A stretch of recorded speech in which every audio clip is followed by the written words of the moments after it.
Welcome to our program, In Memoriam, Dr. Khaleel Mohammed's celebration of his life. This is Ahmet Kuru, Professor of Political Science and the Director of Center for Islamic and Arabic Studies, a co-sponsor of this event, together with the Department of the Study of Religion. We are here to remember a friend, a colleague, a teacher, a scholar, a person with multiple roles and functions and touch upon different aspects of our lives. We planned this event with Center of Islamic and Arabic Studies and the Department of the Study of Religion and other contributors as an opportunity to celebrate Khalil's life and also share with you certain experiences that the speakers will share with you. Speakers include some university administrators, some colleagues, also a student, a friend, and a family member. We are going to start with a passage from the Quran that Khalil favored and liked, as we learn from the family. The Arabic recitation will be followed by the English translation read by Professor Emerita Gada Osman.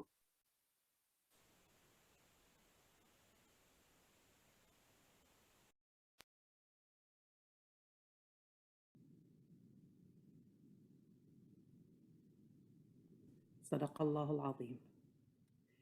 In the name of God, the merciful, the compassionate. Have we not opened up your heart and lifted from you the burden that had weighed so heavily on your back? And have we not raised you high in dignity? So truly with hardship comes ease. Truly with hardship comes ease. Hence, when you are freed from distress, remain steadfast, and towards your Lord turn your longing. We are thankful to Professor Emerita Osman, who was also a former director of the center, so was Khaleel Mohammed. Now we have 3 university administrators and professors will talk and share with us their memories and views about the life and contributions of Dr. Mohammed. I'm going to introduce 3 speakers. First, Associate Vice President of Faculty Advancement, Joanna Brooks. Then the Dean of the College of Arts and Letters, Monica Casper. And then Professor Emerita Linda Holler, former Associate Dean of the College of Arts and Letters and former Chair of the Department for the Study of Religion.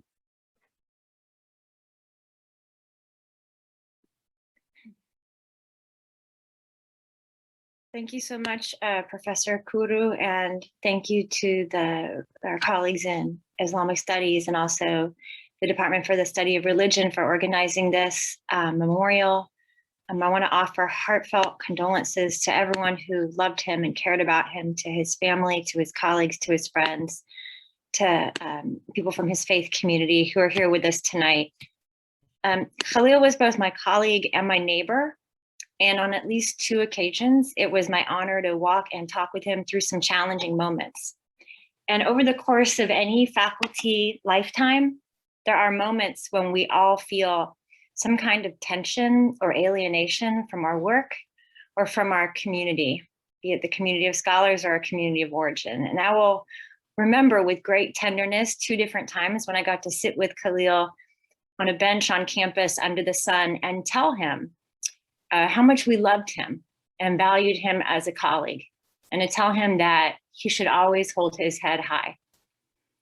He was like so many of us faculty, a person who stood on the margins of many communities he cared about, and by virtue of his in-betweenness, found himself most at home here in our faculty community of exiles and migrants and displaced persons, both spiritual and literal, We too talked about our daughters and the various adventures that come with raising one's children as people of faith, and the warmth and understanding he extended to me equaled any I was able to extend to him.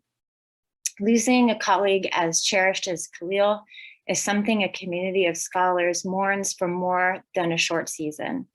And I'm mindful that his death and his passing coincide with a time of losses on a large scale, both via the pandemic and other forms of mass displacement and state violence.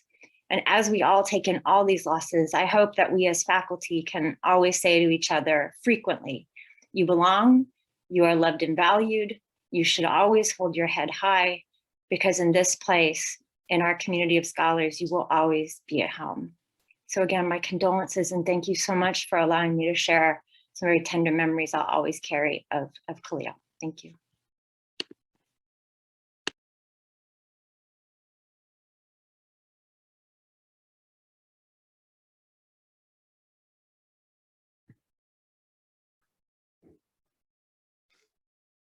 Thank you so much for including me in this remembrance of our colleague Khalil.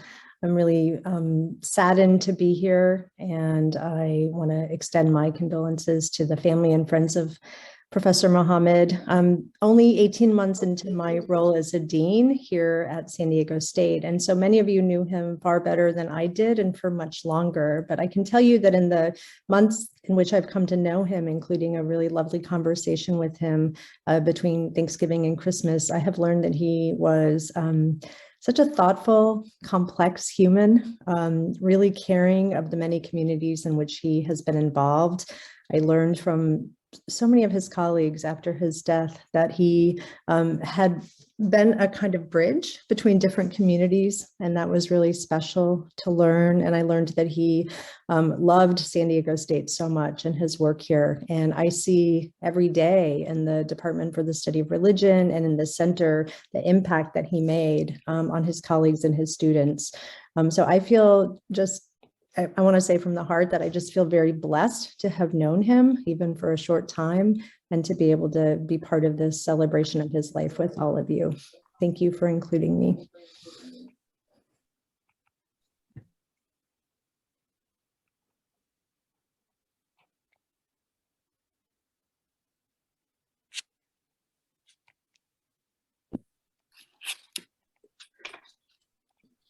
Hello, my thanks to the family of Khalil for the opportunity to say a few words. I do so recognizing that each of us is experiencing this loss in our own way, because we all experienced and engaged him in so many different ways. Is everything okay? Can you hear me? Oh, she sent that to you. No, this is. What? It's all good. We can hear you, Linda. Turn the volume up. Okay, up. Okay, Maybe if everyone mutes themselves, we won't have the feedback. okay. She wanted to mute.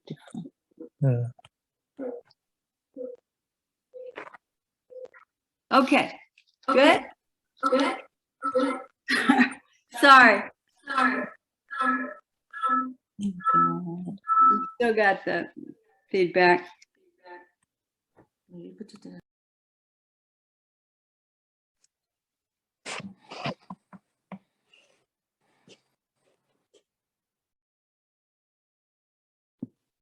All right.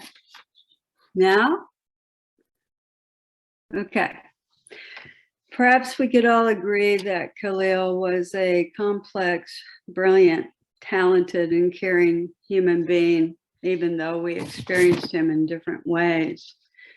For myself, I've been having difficulty reconciling my experiences of the power and depth of his life force, his smile, his sense of humor, his insatiable curiosity, with the fact that that light has been extinguished I can palpably feel his excitement and pride to be a professor at SDSU, along with his love for music and Bollywood and his passion for food, whether he was cooking it or eating it. I remember he went, I believe, to every African, East Asian, and South Asian grocery in City Heights to find his sacred spices so he could create his special dishes when he arrived. From the day I met him in 2002, Khalil was a complicated and surprising person. He was a candidate for our position in Islam, but even in his interview, it was clear he had a bit of a wild streak. He was almost insanely qualified for the job that we had. He'd worked with interfaith studies in Judaism and Islam. He had extraordinary life experiences from all over the world. And his facility with languages, as you know, was quite astonishing. Hindi, Urdu, Arabic, Persian, German, French, English, there were Hebrew. He brought all of this with him, but clearly also he had a passion to live life on the edge, to push the envelope, to disarm if he could, and surprise. I wondered if he learned that in the martial arts that he learned in Thailand. But he would push the envelope, and I found that passion to disarm, frankly, a bit scary. But I think I've come to believe that it was also what made him full of possibility. Indeed, he had walked out of the Wahhabi school in Saudi Arabia in search of a less oppressive, more progressive Muslim life and theology. And here in the US, he'd get on his beloved motorcycle, and I came to see him as kind of the James Dean of Islam, a rebel with a cause. So his sometimes annoying passion to live life on the edge likely allowed him to speak of Allah as she. It may have allowed him to declare as an imam that Muslims should and could marry anybody they wanted, Hindus, Buddhists, Jews, Christians, atheists, and just to assure that he would go out and do these ceremonies and lead the way. It's a short jump, I think, from there to love is love, as he took up the cause of justice for LGBTQ plus people all over the world, including in the Palestinian LGBTQ community. Khalil, I thank you for your good works and for your love and care for our students, our friendship over many years, and your love for me and my family, Mary. When you and Zaima and Zaneb and Sophie and Hannah arrived in my office in 2003, you each walked straight into my heart, and that's where you will remain.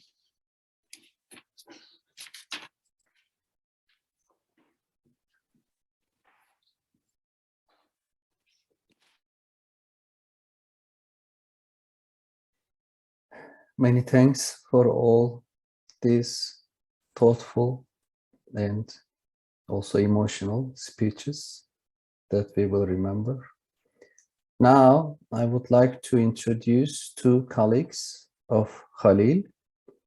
One is Professor Roy Whitaker, and the other, Professor Emerita Rebecca Moore.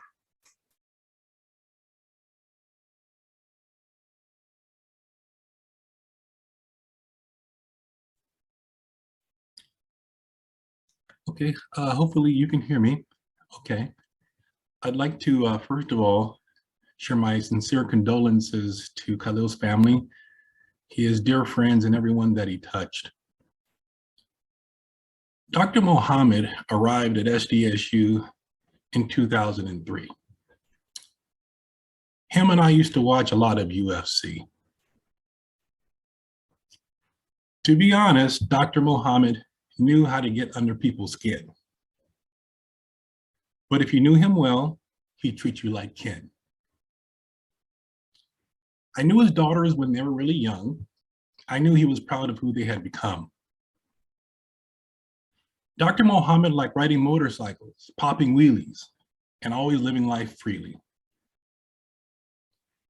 Dr. Mohammed had a unique sense of humor, and he thought he was a comedian. But he didn't care that he was the butt of many jokes at different department meetings. Dr. Mohammed marched to life at his own beat. This is why I share with you my own spoken word piece. See, I'm here to celebrate his life, not his death, knowing his spirit is always around those who knew him best. He loved SDSU was clear to me, wanting students to be all that they could be. He took his work seriously, but not himself. This is a rare combination and motto in how to be oneself. At the end of the day, all I can really say is he did things his way.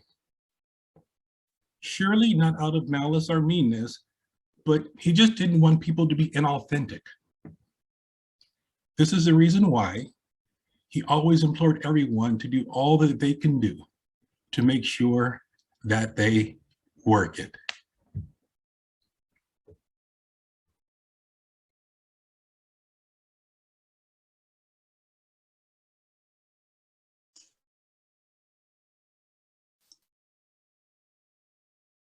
I hope that can be heard. Thank you. And thank you for giving me the opportunity to speak. Everyone has given such wonderful words. Some of this will be repetitious, especially with what Professor Whitaker just said. We all remember Khaleel Mohammed differently: colleague, teacher, mentor, husband, father, friend. But let's be honest. Khalil liked to make people feel uncomfortable. I know that I always felt uncomfortable when he would talk about himself as the little brown man, right? And he made others uncomfortable as well, especially other Muslims. A few headlines that I found really capture that. The scathing scholar, misfit at the mosque, the dissenting Muslim. I think you get the idea. These descriptions get at the fact that Khalil really liked to argue. He liked to needle people, but he enjoyed debates, particularly religious ones. That's because he was so good at it. Because he was a legal scholar in the Quran, he could cite chapter and verse to defend whatever position he took. Sorry about my glasses. Frequently, those positions were at odds with traditional approaches to Islam, especially those that privileged Hadith over Quran. He ran a website for 10 years called The Message of Islam for People Who Think. And that's what he wanted all of us to do, think. Khalil also knew the sacred texts and literature of Judaism and Christianity. This is what made him an outstanding partner in dialogue. And that, I think, was one of his primary commitments, in addition to teaching and being a family man and a biker, interreligious communication. He knew the Hebrew Bible and the New Testament, and he could relate to stories found in those texts with their manifestations in Islam. I have just a single anecdote of many that I'd like to relate about his commitment to interfaith dialogue. Khalil was frequently invited to conferences and speaking engagements. But as you know, during the holy month of Ramadan, Muslims must fast during the daylight hours. I asked Khalil what he did when he was at these conferences. His response, I sit down and eat with everyone, and then add a day of fasting to the end of the month. I don't want to embarrass my hosts or be ungracious to them by being a purist. That would make them feel bad. I know that Khalil's dialogue partners in Judaism and Christianity, as well as Muslims who agree with his progressive approach, will miss the lively, contentious, entertaining, and enlightening conversations that they had with Khaleel Mohammed. I know that I certainly will. Thank you.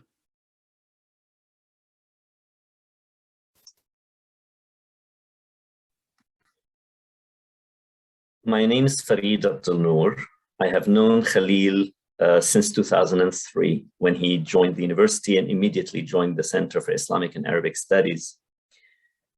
The center has on its website a link where people have been able to share memories for the last few weeks. And I think the link will stay for another couple of weeks also if people want to share more memories. And what I'd like to do is read to you from a few select memories that people have shared with us. Some are from colleagues, some from student, and then a family member. One colleague writes, I had known him forever. Joking with me in the halls of arts and letters, he was jovial, amiable, engaged, passionate, and the best part, irreverent. So many professors go around like silent zombies. Khalil was always human, totally humane, loud when he had to be, and tremendously funny. With so few of him around, it will be hard to get used to the plodding silence. Adios, my friend, with love. Another colleague writes, Khalil was a brilliant scholar of Islam. His brilliance lay in talking about the religion in lay language and his willingness to engage with it in our classrooms, drawing rooms, and conversations on issues considered taboo, such as gender and sexuality through Islamic jurisprudence. He was a bridge builder between faiths, extending his personal commitment by officiating interreligious marriages, Hindu, Muslim, Jewish, and Muslim Christian, but most of all, he was a good and kind friend who went out of his way to help everyone. He will be sorely missed. I will miss going up to his office for a translation or some Islamic scholarship and ending up staying longer because he wanted me to listen to his favorite Bollywood songs and ghazals. A third colleague writes, Khalil, quote, auditioned for the religious studies department in my 10 o'clock class. 70 students wrote glowing reports of his talk. My sons loved him, I loved him, and I was planning on having him officiate at my funeral. A signed blank check to him and Zaima was waiting to bring them to Philadelphia. Now I can't die. Every memory I have of him is a good one. A friend from the community writes, Khalil was a wonderful scholar and dear friend. He was a source of intellectual and spiritual inspiration and support for our community. Through the ups and downs of geopolitics over the last 2 decades, he helped us understand the deep historical relationships between the Abrahamic faiths, find common ground, and appreciate how we are all more alike than different in our beliefs and religious traditions. I will miss Khalil's knowledge, insights, and above all, his sense of humor, even when tackling difficult and controversial subjects. There are a couple of comments from students that I want to read. One student writes, for whatever reason, I emailed Dr. Mohammed this past year to tell him how important and formative his lectures were to me. I only had one class with him, but 10 years later, I still remembered almost every single one of his lectures. I'm so happy I got to exchange with him one more time. A sweet and understanding professor who fostered communication as much as education. I missed his lectures, and now I miss him completely. Rest in peace, Professor, and a warm heart to your family. Bye, dude. Another student writes, the footprint he left for us to follow in is bigger than T-Rex's. The last comment I want to read is from a family member.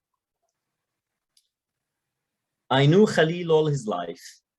I was his eldest brother, and it was heart-wrenching to see him go before me.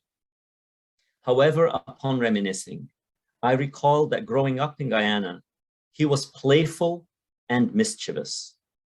And so this necessitated my disciplining him sometimes, or so I thought, regarding his school studies, especially because he had entered high school at the tender age of 10 and graduated at a mere 15. I was abroad in 1971 when he excitedly wrote to me with his fantastic results, adding pointedly, I suppose, that, quote, geniuses will be geniuses. I had no choice but to meekly submit. It was the first indication of great things to come from my beloved brother. May he rest in peace. There are, of course, dozens of comments, but I just selected those.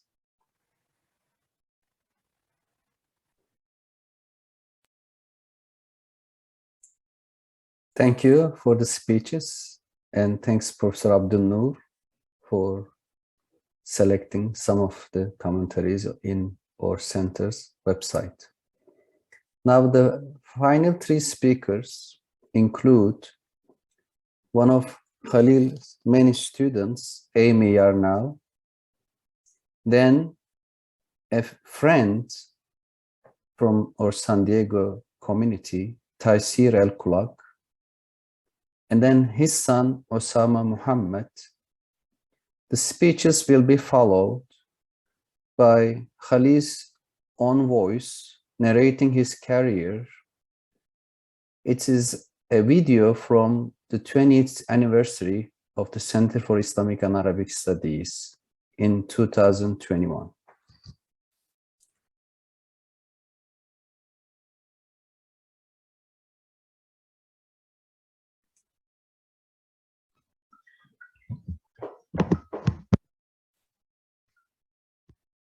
Hi, everyone.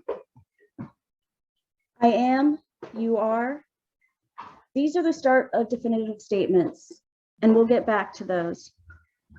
My name is Amy Yarnell. I first met Dr. Mohammed in 2004, or I think I did. You see, it's been a few years, and even though millennials like myself don't think a lot of time has passed since college, a decent number of years have indeed passed, and our memory is not as sharp as it once was. Though I may not remember when I met him precisely, I do remember taking his hardest class. It was a 500 level class, and one of his first classes I think he ever taught. It was Sex and Violence in Islam. I'm shaking my head at my young, ambitious self because religious studies wasn't even my major. It was just a minor. Political science was actually my jam. But as it goes, I liked it so much, my friend Andrea and I from the Lutheran Center, and me being at the SDSU Newman Center, we loved him so much that we went on to take more of his classes. And what I can leave you with is, I remember his seminar style teaching, small-sided class settings. We sat in a circle and hashed out the details, going round robin, contributing each a piece to the lesson. I also remember in a different class, he would pace the length of the whiteboard. And just when you thought he'd stay up front, he'd walk down the aisle and make those who didn't read very fearful of being called on. And I just thanked my lucky stars that I actually did the reading that day. His lectures were something to sit down for if you dared. He loved to call on people. He'd somehow managed to give his lecture in this upbeat, unique voice of his own. It was like a poem. It weaved in details with added jokes.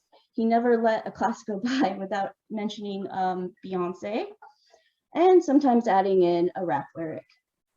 His girls apparently loved singing in the car, and he was listening, little did they know. In his lectures, he'd raise a finger whenever he said something important, and he'd pause for impact, so they would stick in your head. And when he was serious, his voice would get low. He'd speak melodically and poignantly, finding the precise words to drive home his argument. And it was extremely impactful. Or there were days that he just straight up level with you on cultural aspects of the Islamic religion or whatever it was. a guy on the street and what he was wearing. He had a critique on a lot. He was genuine, he was raw, and he was totally himself. I think I still use a bit of his presentation style today in my current job. And one thing is for certain, he took up all the space in the classroom. And he was thoughtful. He was there for me later in life as a friend and mentor. I'd send him poems. I'm a writer. I actually interviewed him for SDS Universe, which is state's faculty and staff paper, or it was, at least when I went there. And he thanked me when I sent him a poem, and he'd tell me it was beautiful. He loved going to Phil's barbecue, DZ Aikens for brunch, chatting about life and relationships and current events. I even dragged my then boyfriend, now husband, along. And as he is Indian, a brown man, as Dr. Moore had mentioned, they got along quite great. For those of you who are on the line and are actually recent students of his, I can say I'm slightly jealous. Hang on to that knowledge he imparted on you. Get a journal, write key things down, and remember what he taught you. I remember still what he taught me about the Hadiths and the things that I learned in his sex and violence course. I am your student, your friend. You are Dr. Mohammed, a professor, a friend, and a mentor, and I miss you. Thank you to the girls for honoring me to speak. He will live with me forever.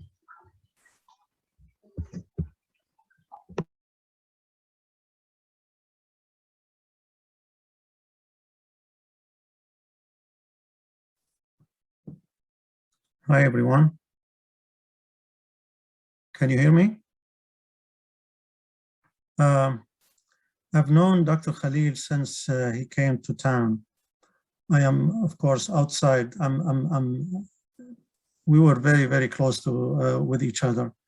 I'm probably the closest friend to him from the Muslim community in San Diego.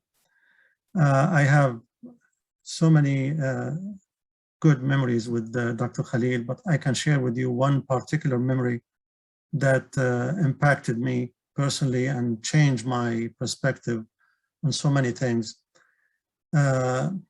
Early in 2000, after 9/11, the Islamic Center of San Diego, which is the largest Muslim center, community center in town, received so many inquiries from different different religious group, in particular, from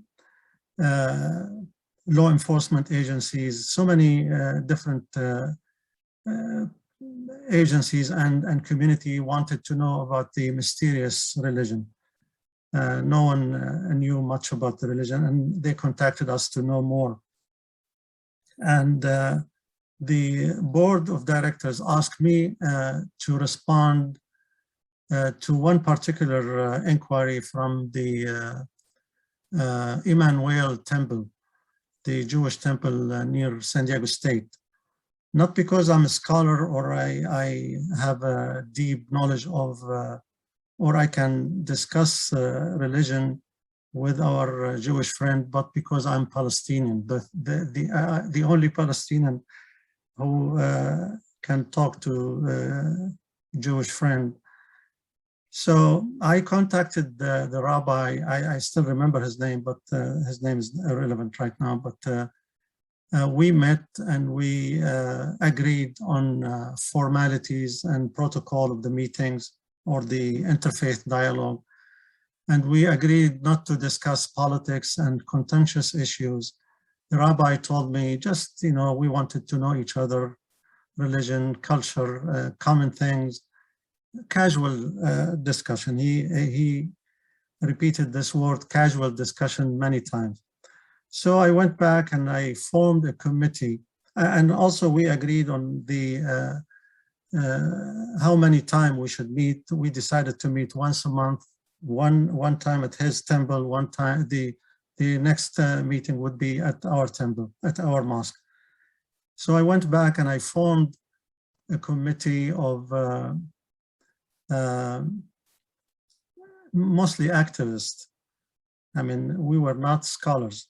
activists, people who are, we know the basic about our faith, nothing more than the basic that every Muslim, every practicing Muslim should know. So we went to the meeting, to make the story short, we went to the first meeting at the Emmanuel Temple. We were surprised to find out that our friend, the Jewish friend, had some sort of academic setting for us. It wasn't something for a casual meeting, but they were expecting much more than just casual discussion. To give you an idea, the committee, the Jewish committee that we were supposed to have the interfaith dialogue was consisted of 4 professors, 3 professors from San Diego State. I remember 2 women, one in the anthropology department, 1 professor from the history, and I can't remember the 3rd one, but 1 distinguished professor was from UCSD. Some of you may know him, Professor Richard Friedman, who is a well-known icon on on the Bible and the Old Testament. I mean, we were no match, of course, to have any kind of dialogue with someone of his caliber. So the first meeting went by, to be honest with you, was boring because, we were, just no substance, just very casual discussion. And I worried about the interfaith dialogue, that interfaith, and I was worried that we were not going anywhere. So I thought of Dr. Khalil. I called him and I asked him if he could join us. Without hesitation, he agreed. So the next meeting, Dr. Khalil went with us, and not only, physically, but he brought with him his deep knowledge of Islam and the Old Testament, the Judaism, of course, and the Bible, and the language, his knowledge of Arabic, Hebrew, and Aramaic. He knew some Aramaic.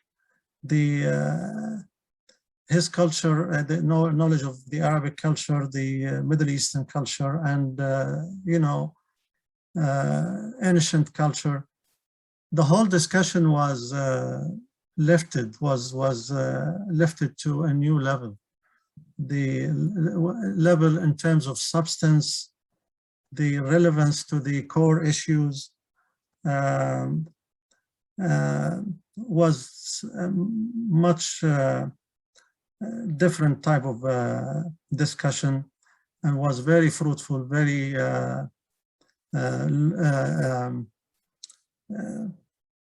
very useful to me personally, even though I am a Muslim, but I learned a lot from Dr. Khalil in those discussions. We were anxiously waiting for the next meeting because I personally know that I would enjoy those discussions so much.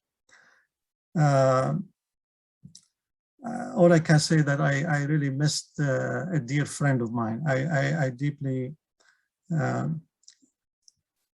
I missed him. He cannot be replaced. Thank you so much for giving me this opportunity to talk.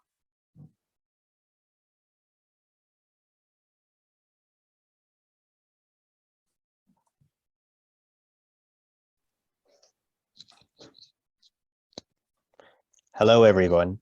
My name is Osama Mohammed, and I am the youngest son of Dr. Khaleel Mohammed. Our family would like to thank you all for joining us here today in celebrating his life, and all the speakers who shared their thoughts and memories.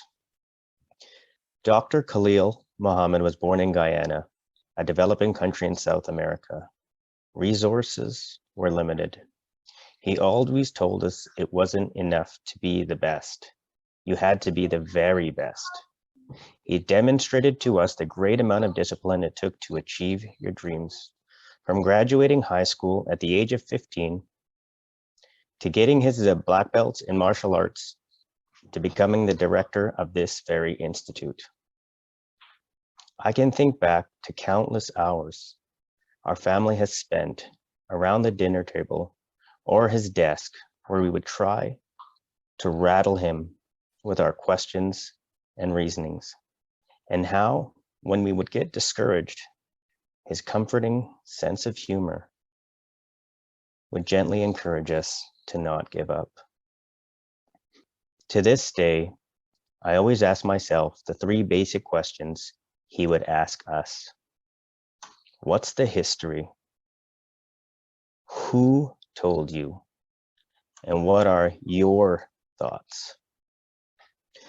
I think that one of the best skills an educator can leave for the current and future generations is the ability to objectively determine and interpret the facts. He really liked details, and that's what Dr. Khaleel Mohammed did. With all that being said, Dad was no angel.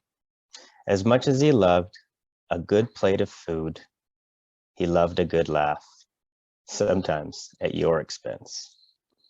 He enjoyed playing pranks and reminded us that sometimes laughter is the best medicine. Although commonly known as the Grinch, which he certainly could be at times, he was soft and tender and was quick to offer us a reassuring hug. He always remembered where he came from. He always made us proud to be his children and for him to be our dad. Teacher, father, uncle, brother, grandfather, and friend. Khalil, we love you, we miss you, and you are forever a part of our hearts. Thank you.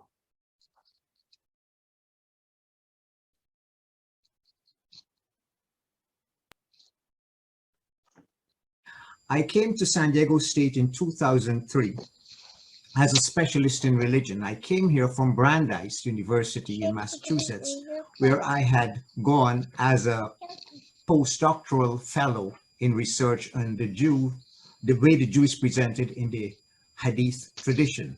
I had received my PhD from McGill, and before that I had majored in Christianity, Judaism, and Islam at Montreal's Concordia University, and even before that I had specialized in Islamic law in Saudi Arabia. Given my background in the Abrahamic traditions, I took research that showed how Islam, rather than being so distinct, was part and parcel of the Abrahamic traditions. And so one of the first books I wrote with a co-author from Canada examined a certain expression in the Quran, Ahl al-Dhikr, the people of remembrance. Now, in the course of teaching, there have been many things that I found that are problematic sometimes for my fellow Muslim researchers. And one of them has to do, strangely, with the very word itself, Islam. It conveys the meaning of seeking to make yourself the best cosmic citizen that you can be. Seek to be perfect as best as human can be, following God's laws, etc. Islam, therefore, is not something that is as separate from other religions as many like to present it to be. Islam, in fact, comes a sort of a sacred canopy term that is applied to anyone who seeks perfection. This, I must say, was met with welcome by many students.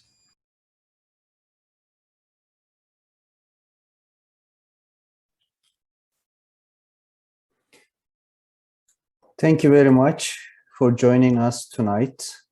I am particularly thanking to organizers, especially Professor Ferid Abdunnoor and others. So we will have a scholarship develop at the university, particularly in his department, to study religion. The scholarship will be the way for us to remember him.